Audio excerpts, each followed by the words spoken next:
రూపాయలు అయితే రెడీగా లేదు మరి రావచ్చు ప్లాన్ చేస్తాను మనకి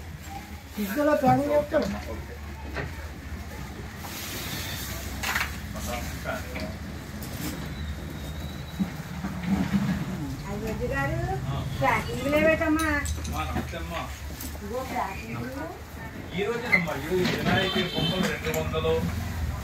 సరే 80 రూపాయల స్వామి ఒక 38 140 రూపాయల వెంకటేశ్వరం ఒక 6 పీసులు అండి డాల్ బాక్స్ 200 జతలమ్మా ఇంకేముందమ్మా అంతేనమ్మా ఆల్రెడీ 3 రకాల ప్యాకింగ్ అయిపోయిందండి ఒక రకం ఒక హాఫ్ అన్ అవర్లో వచ్చేస్తుంది షాప్ దగ్గరికి